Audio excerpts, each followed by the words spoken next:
It's me, Megan Killian with MKC Agency.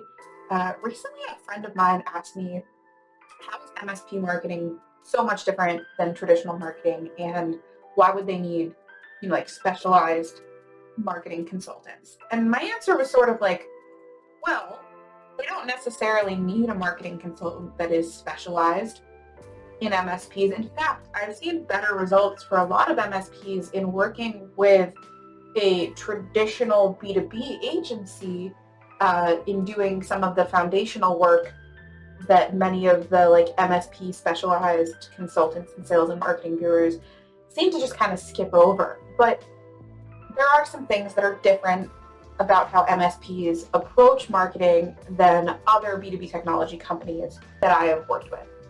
So I guess the first thing to answer is, what's MSP marketing?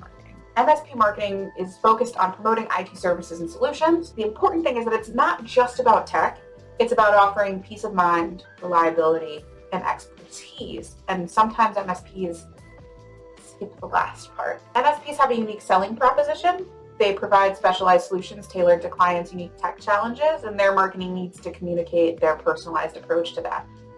There are thousands of MSPs in the United States. Like, for example, there's a little over 200 here in Orlando, over 300 in Boston, over 250 in Washington, D.C. And those are verifiable numbers. You can check on CloudTango or Clutch. And those are just the ones that have bothered to list themselves. So there are many more managed service providers that kind of aren't on our digital radar because they might be, a single man operation or whatever, and not really be bothering with making sure they're listed on all the popular platforms. So how does that MSP marketing actually differ from kind of a more traditional marketing approach?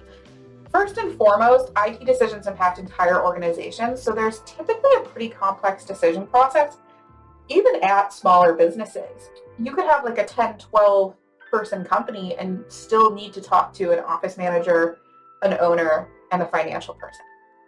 So marketing needs to address not just the benefits, but also some potential risks and how they're mitigated. If you've watched any of my previous videos or content, you can kind of look into my banter. We need to start qualifying for how risky people think our solutions are. Obviously, there are multiple stakeholders. In B2C, usually someone just makes a decision on their own.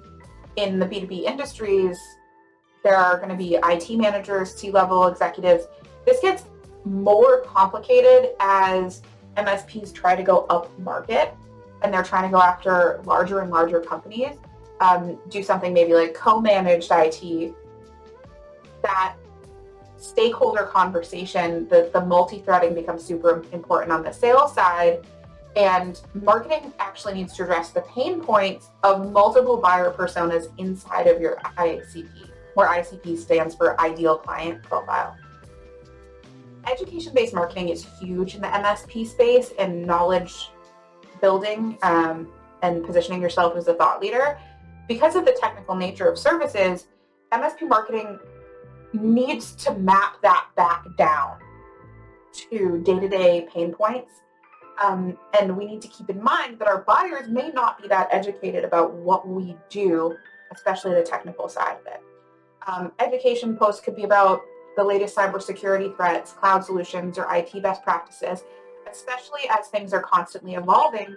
One of the key factors in whether someone chooses to go with your MSP or not is going to be whether they think you are smart.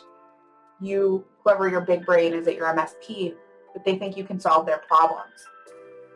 Trust is paramount in the MSP space. Anytime that you're doing B2B service-based services,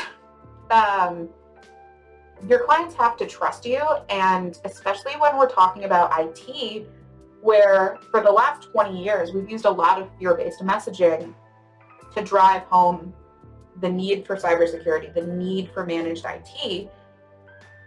So once you've convinced people that there's something to be scared of, they have to trust you to protect them from the threat. So trust has become even more important than it was before. Additionally, it's really, really important to niche down, focus on a specific industry so you can speak their language. I think a lot of the ways that MSP marketing differs from traditional marketing really comes down to the ways that MSPs struggle with marketing. most MSP owners come from a technical background. And because of that, they want to focus on all the benefits of a product or service in a technical way. Tech speak may impress your peers when you're at a conference and you're talking to other people who are in IT. They're going to love that you know terms like left of boom and right of boom, and that you can speak to all the different kinds of cybersecurity solutions that are out there and cloud versus on-prem. Buyers don't really care at all. Successful marketing communicates benefits in clear and relatable terms, and it also maps benefits to actual problems. Because the reality of MSP marketing today and MSP sales today is that 80-90% of the time you're selling against an existing solution. Very few companies are at a stage where they don't think they need to do IT. As I think you guys all know, that as you hit like 5 employees, you need some solution, whether it's internal IT, a managed IT solution, or something else. Very few companies in 2023 are sitting around going, oh, we don't need to manage our technology in any way. We don't need it to work all the time. We all know we need it to work all the time. We know there's a cost to downtime, but the importance is being able to speak to what that means to their company and why you're better. Companies don't switch over their IT because there aren't any problems. So you need to think about the pain points of the person that you're talking to and how those impact their day-to-day and use their language. So like for a lawyer, the cost of downtime could be, matched to billable hours, right? When we talk about like a CPA, we could talk about what would it cost them to have to restart, a tax document. We also have to think about how our prospects think of their clients or prospects. Are they talking about customers, clients, partners? What jargon did they use? It doesn't matter the jargon you use or that you've learned in the industry. What matters is learning their industry jargon and speaking to that. There's a lot of lack of differentiation in the MSP space. And like I said, this market is inundated and new MSPs are entering every day. We have large MSPs buying up local, smaller shops, and we can't really compete with their marketing dollars. And then we have really agile small shops of like maybe 1 or 2 guys, and they typically have larger profit margins because they're not running like a business really. They're really operating like consultants. And some of them might be really good at automation, and so they've driven down their costs, and then they're throwing that money into marketing and sales. So think about what makes you unique. If you've heard of the entrepreneurial operating system, they have this concept of the 3 uniques. What are the 3 things that you do different than anybody else? And for many MSPs, this is going to come back to your people. We all want the tech to be the differentiator, but for buyers, it's not. For buyers, it's, how easy is it to put in a ticket? Who comes out and replies to me? How fast are the response times? Is the person clean? Do they have good interpersonal skills? Do I have to talk to someone who's awkward and doesn't like me? Those types of things.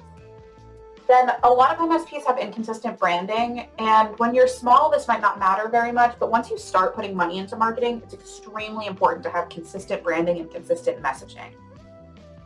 Again, many MSPs have kind of smaller budgets than other B2B tech companies. So if you look at the average SaaS company, they typically take a decent amount of funding, and they have, I've worked with them before, so I can speak to $10,000, $20,000, $30,000 a month agency marketing budgets that they're just giving away to someone to throw behind them. And typically when I talk to an MSP, the budget's somewhere between like $2,000 and $10,000 a month, with $10,000 being on the high end for someone who's really serious about their go-to-market strategy. And so with those budgets, it can be hard to compete with the big tech trends. Like a good SEO agency could be charging you $10,000 a month just for that. So how do we do more with less budget and pick a niche? And at the end of the day, this sort of funnels down in the way that I process and work with MSPs is, first and foremost, who are you? Secondarily, who are you talking to? And then after that, where do they hang out and how do they make decisions? And because once we decide like who it is that you really want to talk to, you can build like a 90-day sprint based on your budget surrounding, like where are they really getting their info that they believe in and how are they making their business decisions? Because you need to be where they are, not wherever you